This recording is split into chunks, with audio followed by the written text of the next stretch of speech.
Copper the new gold, क्या supply shortage price को आसमान तक ले जाएंगे। सोचो, एक ऐसी चीज जो 10,000 साल पहले ब्रॉन्ज एज में भी यूज होती थी और आज EV, renewable energy, semiconductor, data centre की बैकबोन है। मैं बात कर रहा हूँ कॉपर की। पिछले 5 सालों में कॉपर का प्राइस ऑलमोस्ट डबल हो चुका है और आज इंडिया एमसेक्स में कॉपर 1300 के आसपास ट्रेड कर रहा है। और एनालिस्ट का कहना यह भी है कि 2035 तक कॉपर की ग्लोबल सप्लाई क्राइसिस आ सकता है। तो सवाल ये है, क्या कॉपर द न्यू गोल्ड बन सकता है?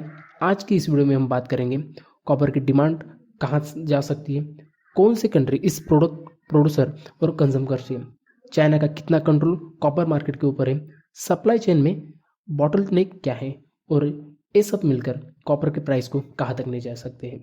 तो सबसे पहले हम बात करेंगे पार्ट 1 में origin story of copper. Copper इंसान का सबसे पुराना इंडस्ट्रियल मेटल है। ब्रॉन्ज एज की अगर हम बात करेंगे तो कॉपर के साथ साथ टीन मिलाकर ब्रॉन्ज से तैयार किया जा सकता था। इंडस्ट्रियल रिवॉल्यूशन में वायरिंग, मोटर, मशीन सब में कॉपर का यूज होता है और आज इलेक्ट्रिसिटी, इलेक्ट्रॉनिक और एनर्जी ट्रांजेक्शन का हीरो ही कॉपर है। कॉपर की सबसे बड़ी स्ट्रेंथ है बेस्ट इलेक्ट्रिकल कंडक्टिविटी है कॉपर में। सिल्वर के बाद अगर कोई इलेक्ट्रिक कंडक्टिविटी है कॉपर तो वही कॉपर है। हीट कंडक्टिविटी है और 100% रिसाइकल भी कॉपर ही है। इसलिए हर इलेक्ट्रिकल वायर, हर मोटर, हर ट्रांसफार्मर, हर ईवी में कॉपर के बिना मॉडर्न वर्ल्ड रुक जाएगा। आगे हम बात करते हैं ग्लोबल डिमांड। कॉपर इतना इम्पोर्टेंट क्यों है? आज अगर कॉपर की बात करेंगे तो आज कॉपर की ग्लोबल डिमांड मेनली 3 सेक्टर पर आती है। फर्स्ट है इलेक्ट्रिकल एंड इलेक्ट्रॉनिक्स, जिससे 40% के आसपास कॉपर की डिमांड आती है। इसमें हम बात करेंगे वायर्स, केबल, ट्रांसफार्मर और डाटा सेंटर, ये सब इसमें आते हैं। अगर सेकंड हम बात करेंगे कंस्ट्रक्शन एंड इंफ्रास्ट्रक्चर, इस सेक्टर से 30% कॉपर की डिमांड आती है। इसमें आते हैं building, railways, metro, power grid. अगर इनकी कंस्ट्रक्शन और इसमें अगर कॉपर का इस्तेमाल होता है, इनकी ग्रोथ भी कॉपर के प्राइस को कहीं ना कहीं डिमांड बढ़ाती है। थर्ड हम बात करेंगे energy transaction, faster growing electrical vehicle. अगर हम बात करेंगे ईवी की तो ईवी 3 से 4 गुना ज़्यादा कॉपर होता है कंपेयर टू नॉर्मल कार में। Solar panel, wine terminal, EV charging infrastructure, इस सब में ही कॉपर का इस्तेमाल होता है। सिंपल रूल अगर हम कहेंगे तो जितना ज़्यादा इलेक्ट्रिफिकेशन उतना ज़्यादा कॉपर का डिमांड। इसलिए ग्रीन एनर्जी रिवॉल्यूशन में भी इसलिए ग्रीन एनर्जी रिवॉल्यूशन को कॉपर की सुपर साइकिल हम कहते हैं। इसके बाद हम बात करेंगे which country produce and consume copper. तो सबसे पहले हम बात करेंगे टॉप कॉपर प्रोड्यूसर कौन कौन सी कंट्रीज हैं। तो सबसे पहले आती है चिली, वर्ल्ड का नंबर 1 प्रोड्यूसर अगर कोई है तो चिली है। उसके बाद आता है पेरू, चाइना, कॉन्गो और यूएसए।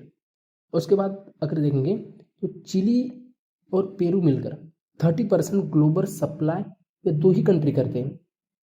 उसके बाद हम बात करेंगे टॉप कंज्यूमर कौन कौन से।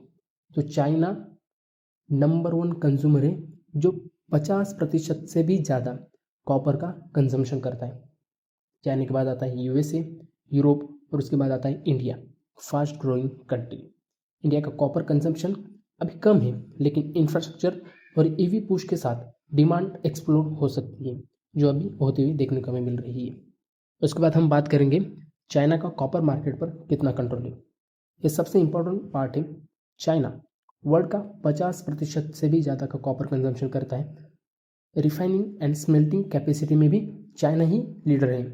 ईवी, सोलर, इलेक्ट्रॉनिक सब में डोमिनेंस अगर किसका देखेंगे तो चाइना की हमें देखने को मिल सकता है। अगर चाइना इंफ्रास्ट्रक्चर स्टिमुलस देता है तो कॉपर के साथ साथ अदर बेस मेटल जैसे जिंक, एल्यूमिनियम, इसके भी प्राइस हमें जंप होते हुए देखने को मिल सकते हैं। अगर चाइना की इकोनॉमी की ग्रोथ स्लो होती है तो कॉपर और अदर बेस मेटल के प्राइस पर भी हमें प्रेशर देखने को मिलता है। मतलब कॉपर का प्राइस चाइना के मूड से हेवीली लिंक है, इसलिए कॉपर की जियोपॉलिटिकल मेटल बन चुका है। बाद में हम बात करेंगे सप्लाई चेन बॉटलनेक। कॉपर की कमी क्यों आ रही है, क्या मेन रीज़न है? तो यहीं से प्रॉब्लम शुरू होती है। तो फर्स्ट हम देखेंगे माइनिंग स्लो है। कॉपर की एक नई माइन खोलने से कॉपर प्रोडक्शन करने के लिए मिनिमम 15 साल लगते हैं। ब्लूमबर्ग की एक रिपोर्ट के अनुसार इसको तो 17 से 18 साल भी लगते हैं, ऐसा उन्होंने कहा है। इन्वायरमेंटल अप्रूवल काफ़ी टफ है। अगर कोई आपको इन्वायरमेंटल अप्रूव भी देता है तो कहीं ना कहीं स्थानिक जो नागरिक होते हैं वो इन्वायरमेंटल के कारण उस माइनिंग को भी रोक सकते हैं। तो ये माइनिंग की बात की। उसके बाद हम बात करेंगे क्वालिटी गिर रही है। पहले हाई ग्रेड कॉपर मिलता था, आज ज़्यादा रॉक खोदनी पड़ती है, कॉस्ट भी ज़्यादा पड़ रहा है और कॉपर की जो ग्रेड है वो हमें कहीं ना कहीं कमी देखने को मिल रही है। रिसाइकल लिमिटेशन, कॉपर रिसाइकल है बट रिसाइकलिंग सिर्फ 20 से 25% डिमांड ही कवर होती है। बाद में हम बात करेंगे अंडर इन्वेस्टमेंट। पिछले डिकेड में माइनिंग कंपनीज ने कम इन्वेस्ट किया। ऑयल एंड गैस की तरह ही कॉपर में भी कैपेक्स गैप हमें देखने को मिला, जिसकी वजह से कहीं ना कहीं हमें कॉपर की भी ये शॉर्टेज देखने को मिल रहा है। बाद में हम बात करेंगे डिमांड सप्लाई गैप का प्राइस पर क्या इम्पैक्ट हो रहा है। अब आते हैं सबसे बड़े सवाल पर, कॉपर का प्राइस कैसे मूव करता है। पहले हम बात करेंगे जब ग्रीन एनर्जी की डिमांड बढ़ती है, ईवी अडॉप्शन होता है, ग्रिड इन्वेस्टमेंट बढ़ती है, तो ये सारी चीज़ें हमें कॉपर के प्राइस को भी बढ़ने के लिए मदद करते हैं। और अगर माइनिंग स्लो है, सप्लाई डिस्टर्ब है, तो इसकी वजह से भी कॉपर की प्राइस बढ़ती है। अगर हम बात करेंगे पिछले साल किसी एक माइन में, आई थिंक चिली की माइन में, जब बारिश का पानी घुस गया था, सप्लाई डिस्टर्बेंस आया और कॉपर की प्राइस में तेज उछाल देखने को मिला था, प्राइस एक्सप्लोड।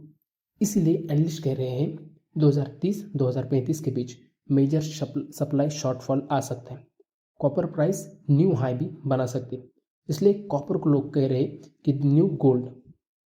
बाद में हम बात करते हैं कॉपर सिर्फ एक मेटल नहीं है, ये फ्यूचर की इकोनॉमी का बैकबोन है। सवाल सिर्फ ये है क्या हम टाइम पर सप्लाई बढ़ा पाएंगे या फिर कॉपर के प्राइस आम आदमी के लिए अनरीचेबल हो जाएंगे। आपका क्या मानना है कि कॉपर अगले बिग सुपर साइकिल मेटल है? कमेंट में अपना ओपिनियन ज़रूर शेयर कीजिएगा।